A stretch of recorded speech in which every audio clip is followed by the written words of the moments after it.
কথায় আছে না, ধরলে ধার না ধরলে আগড়া।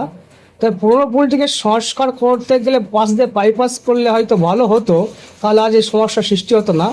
কারণ পশ্চিমবাংলায় বহু সমস্যা আছে যা নজরে আনলে অনেক কিছু বক্তব্য যত মত তত পথ বেরিয়ে আসবে। এই ডিবিসি জায়গায় কয়েকটা বসতি গড়ে উঠেছে, যারা দীর্ঘ 15 থেকে 20 বছর এখানে বাস করছে। তাদেরকে কন্ট্রাক্টর একটু একটু করে ভাঙতে ভাঙতে অনেকটাই নাকি ভাঙা করাচ্ছে। এ নিয়ে এই বসতিদের আপত্তি।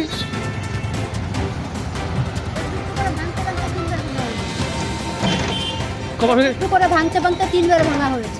একটু একটু করে ভাঙতে তিনবার ভেঙেছেন। হ্যাঁ, এখন কন্ট্রাক্টর কি বলছে? এখন কন্ট্রাক্টর বলছে এখনো ভাঙতে হবে, তারপর ড্রেন করতে হবে। আচ্ছা, এখনো ভাঙতে হবে তো ড্রেন করবে। আর ড্রেনের জন্য আবার ভাঙতে বলছে। হ্যাঁ, এতক্ষণ রাস্তার জন্য ভাঙতে ভাঙতে 3বার ভাঙা হয়েছে, এবার ড্রেনের জন্য ভাঙতে বলছে। তাই এখন 3 ফুট যে নেবে, আর আমাদের ওই পাশে আর জায়গা নেই। আচ্ছা, আপনারা এই যে এখানে 15-20 বছর বাস করছেন, আপনার সাইডে কোনো জায়গা কিনতে পেরেছেন? না, পারেননি। কারণ কি? আমাদের এইখানে এই জায়গাটা কিনেছি অনেক কষ্টে। কিনা জায়গা? হ্যাঁ, কার জায়গা কিনেছিলাম। কিনেছিলেন? এটা কি কারো ব্যক্তিগত জায়গা ছিল না সরকারি জায়গা? ব্যক্তিগত জায়গা না, সরকারি দলিলেরই জায়গা আছে। আমি কি বলছি, দীর্ঘদিন আগে আমাদের রাস্তাটা যখন হয় তখন আমরা এখান থেকে সূচনাভাবে একটা ড্রেন লাইন করি পঞ্চায়েত থেকে। আচ্ছা আমার নাম হচ্ছে হরিহর সুতার, পঞ্চায়েতের যুব সভাপতি। আচ্ছা এই লাইনটা যখন হয় তখন আমি বলি যে লাইনটা যখন হয়, এই মানুষটা যখন বাস করে তখন কেনা জায়গায় ওর উপরে বসবাস করে। কিছুটা জায়গা ছিল পিডব্লিউআইডি জায়গা, তখন এই জায়গাটার উপরে নির্ভর করে একটু চালা করে ওনারা একটু দোকানপাটের অসহায় গরিব মানুষ হিসাবে বসবাস করত, জীবিকা অর্জন করতে।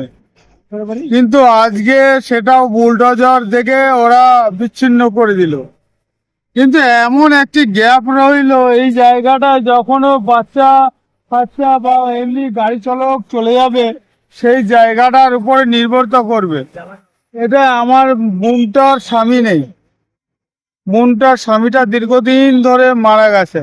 ও অতি কষ্ট করে এই জায়গাটা বসবাস করে এই জায়গাটা রেখেছে, তার উপরেও এই বুলডোজার চালিয়ে এই রাস্তাটা ড্রেনটা করলো। যেমন উপলব্ধি করলাম এই জায়গাটার উপর ড্রেনের স্কিমে, সেই জায়গায় কিছু লোক এসে বলল এই ড্রেনটা করতে হবে। এটা কি ঠিক? এটা ঠিক নয়।